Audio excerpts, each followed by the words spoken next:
काली नजर।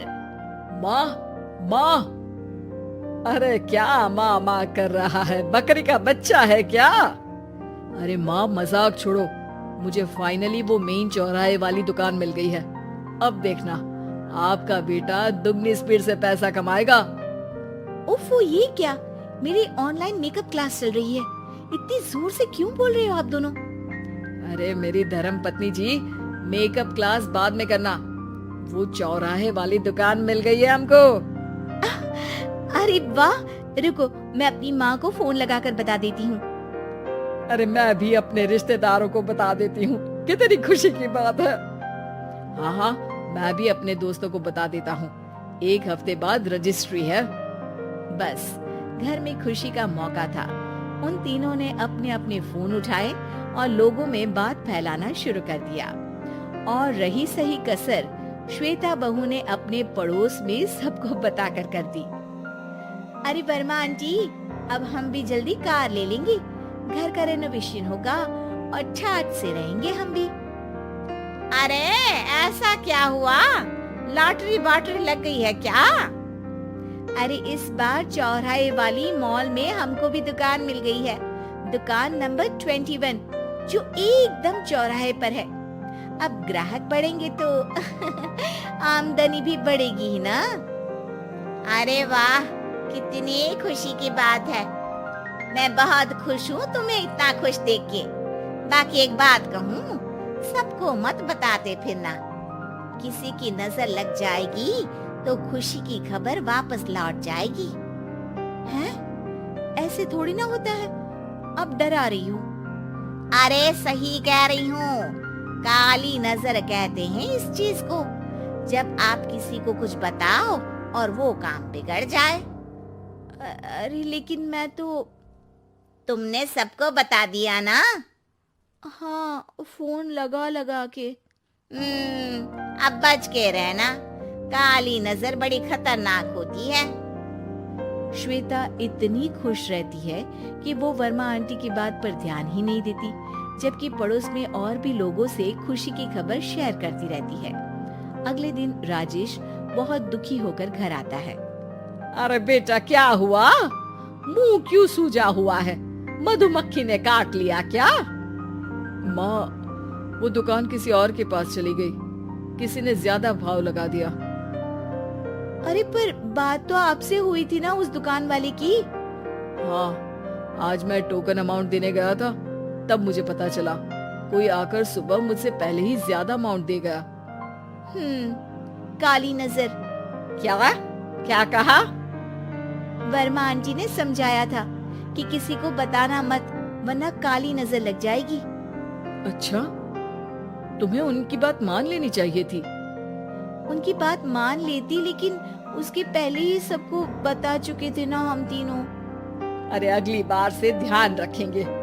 कोई भी नई चीज होगी तो किसी को नहीं बताएंगे। तीनों कुछ दिन ऐसे ही रहते हैं, पर एक दिन श्वेता को एक मेल आता है। राजेश, मेरा ऑनलाइन मेकअप कोर्स कंप्लीट हो गया। अब मैं खुद का पार्लर खोल सकती हूँ। अरे वाह, अपने मोहल्ले में ही खोलते हैं। ये जो घर के सामने दुकान है ना, वही। हाँ, यहाँ सस्ती भी मिल जाएगी। अगले दिन श्वेता वर्मा आंटी के पास जाती है मिठाई का डब्बा लेकर। अरे आओ आओ, कैसे आना हुआ? जोर से नहीं बोलूंगी। वो सामने वाली दुकान है ना, वहाँ मैं अपनी पार्लर की दुकान खोलने वाली हूँ। उसकी मिठाई है। अरे वाह, बहुत बधाई हो तुमको। हाँ, मैं कमाने लगूंगी तो राजेश पर पूरे घर का बोझ नहीं रहेगा ना आंटी जी। ये तो है, पर ये बता कि तूने ये बात किसी और को तो नहीं बताई ना? अरे नहीं नहीं, पिछली बार गलती कर दी थी। काली नजर लगी किसी की और राजेश के हाथ से वो दुकान चली गई थी। सबको मत बताना। चलो मैं चलती हूँ, कल दुकान की बात करने भी तो जाना है। अगले दिन श्वेता दुकान के लिए मालिक से बात करने जाती है। अरे लेकिन दुकान तो हम कल रात को ही किसी को दे चुके हैं। कल ही? हाँ, कल ही। 2 दिन बाद कोई यहाँ पार्लर भी खोल लेगा। अब कहीं और दुकान देख लीजिए। अरे पर हमको भी तो पार्लर ही खोलना था। भाई एक ही दुकान है, आधी आधी तो नहीं दे सकता ना मैं। राजेश और श्वेता घर पर हताश होकर आ जाते हैं। इस बार तो किसी को बताया भी नहीं था, अब किसकी काली नजर लग सकती है। सुनो, तुमने माँ को बताया था क्या? अरे कैसी बात कर रही हो, माँ की नजर थोड़ी ना लगेगी। पक्का तुमने किसी को नहीं बताया था ना? सिर्फ वर्मा आंटी को बताया था, उन्होंने ही मुझे किसी को नहीं बताने को कहा। अरे यार तुम भी सही हो, मेरी माँ को नहीं बताने को कह रही हो, पर वर्मा आंटी को बताना तुम्हें जरूरी लगा। अरे वर्मा आंटी ने ही तो काली नजर के बारे में बताया था ना, वो हमेशा हमारा भला ही तो चाहती है। मेरी माँ भी हमारा भला ही चाहती है। अरे पर चिल्ला क्यों रहे हो, बात नहीं कर सकते क्या आराम से? नहीं आता हूँ आराम से बात करना, और करना भी नहीं चाहता हूँ मैं। दुकान जाने का दुख गुस्से में बदल गया था और राजेश और श्वेता में बात बंद हो गई थी। 2 दिन बाद मोहल्ले में पार्लर का इनॉग्रेशन हुआ, जिसमें मोहल्ले के सभी लोगों को बुलाया गया, पर श्वेता, राजेश और माँ नहीं जाते। माँ अंदर आ जाओ, क्या देख रही हो? अरे नया पार्लर देख रही हूँ अपने आंगन से। देखो, माँ को दूसरे का सुख देखने में कितना मजा आ रहा है, मेरा दुख नहीं दिख रहा इन्हें। यहाँ मेरा पार्लर भी तो हो सकता था। अरे चुप रहो यार, हर बात में लड़ाई क्यों ढूंढ रही हो? राजेश और श्वेता फिर बहस करने लगते थे।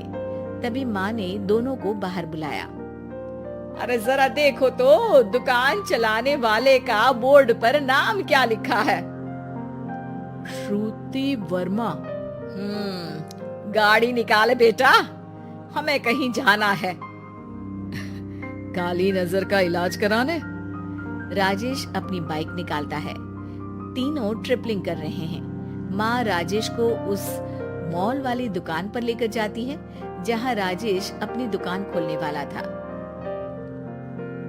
यही दुकान लेना चाहता था ना तू? हाँ, पर इनको भी दुखी करने लेकर आई हो क्या यहाँ पर दुकान दिखाकर? वहाँ काफी नहीं था? अरे श्वेता थोड़ा सब्र रख, अभी पता चलेगा कि हम यहाँ क्यों आए हैं। बता, इस दुकान चलाने वाले का नाम क्या है? अनुपम वर्मा। कुछ समझ में आया? वो दुकान वाली श्रुति वर्मा, ये दुकान वाला अनुपम वर्मा, और हमारे पड़ोस में हमने उस दुकानों के बारे में बताया किसको था? वर्मा आंटी को। मतलब वर्मा आंटी ही हमारा काम बिगाड़ रही है? नहीं नहीं, ऐसा नहीं हो सकता, ये बस इत्तेफाक है। राजेश अपना फोन निकालता है और श्रुति वर्मा और अनुपम वर्मा के नाम फेसबुक पर सर्च करता है, जहां ये दोनों ही वर्मा आंटी के रिश्तेदार होते हैं। श्वेता को समझ में आ जाता है कि वर्मा आंटी की ही नजर काली नजर है। अब क्या करना है? कोई भी खुशी की खबर हो तो काली नजर से बचना है, यानी वर्मा आंटी से बचना है। अरे पर मुझे ये समझ में नहीं आया कि वो हमारे साथ ऐसा क्यों करेंगी। अरे बेटा, एक सीख है, दूर के आदमी को आपकी तरक्की से कम परेशानी होगी, पड़ोसी को ज्यादा। दोनों माँ की बात में हामी भरते हैं और अगला काम चुपचाप करने की कसम खाते हैं, ताकि आगे से वर्मा आंटी कोई काम ना बिगाड़ सके।